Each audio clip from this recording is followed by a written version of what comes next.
Hello everyone, চলো তোমাদের সাথে 2-3 দিন আগের ভিডিওটা শেয়ার করি। আসলে আমার সকাল সকাল বাবার জন্য রুটি করতে হয় আর ছেলের জন্য ডাল সেদ্ধ আলু সেদ্ধ ভাত করতে হয়। তো মিঠি রানীকে এই জায়গাটায় বসিয়ে রাখি।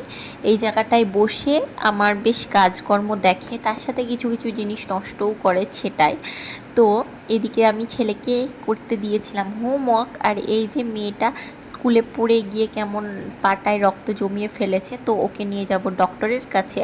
ডক্টরের কাছ থেকে ফেরত এসে আমার বাড়িতে এখানটায় স্নান ধান কমপ্লিট হয়ে গিয়েছে, আর বিকেল নাগাদ বেরিয়েছিলাম দোকানে যাওয়ার জন্য। আসলে দোকানে গিয়ে কিছু ওরা গিফট কিনবে, যেহেতু শ্রাবণীদির বাড়িতে, সেই জন্য। তো বাড়িতে ফিরে আমি একটু অ্যারাবিকে রেস্ট করছিলাম। আসলে মিঠি ওখানে খেলা করছিল। আর এই যে প্রায় 7:30 নাগাদ শ্রাবণীদি চলে এসেছে, আর এখানে আমার জন্য নিয়ে এসেছিল একটা ডার্ক চকলেট। আর পিপির জন্য সারপ্রাইজ গিফট হিসাবে আমার ছেলে কী কী অ্যারেঞ্জমেন্ট করেছে তোমায় দেখায়।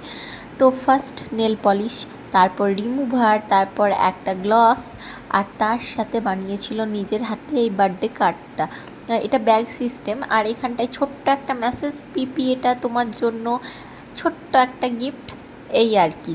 তো বাচ্চারা যেটা ভালোবেসে নিজের মতন করে দিবে সেটাই অনেক। তো কলকাতা থেকে আসার পর শ্রাবণীদি হঠাৎ অসুস্থ হয়ে যায়, বাবা মা নিয়ে চলে যায় ওকে হসপিটালে। তো হসপিটাল থেকে ও 12:30 নাগাদ বাড়ি ঢুকে পড়েছিল। এখানে আমার ছেলে, আরাধ্যা সবাই ওয়েট করছিল। হ্যাপি বার্থডে টু করা হয়েছে। Happy birthday to you. তুমি খেতে পারতো খেতে পারবে না, তুমি তো পারো, তুমি পাশে দাঁড়াও ক্যামেরায়। আনফর্চুনেটলি আমার ছেলেটা ঘুমিয়ে পড়েছিল।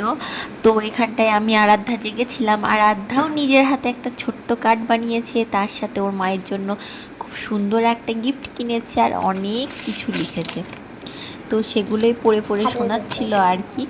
এই যে এই ব্রেসলেটটাই কিনেছে, এখন ওর মাকে পরিয়ে দিচ্ছে। যাই হোক, এই ছোট্ট ছোট্ট মোমেন্টগুলো এত কিউট আর এত অ্যামেজিং ছিল যে বলার মতন না। যাই হোক, আজকের ভিডিওটা এখানেই শেষ করলাম। দেখা হবে নেক্সট আরও একটা ব্লগে। তো আজকের ভিডিওটা কেমন লাগলো অবশ্যই জানিও, আর হ্যাপি বার্থডে কমেন্ট করে দিও।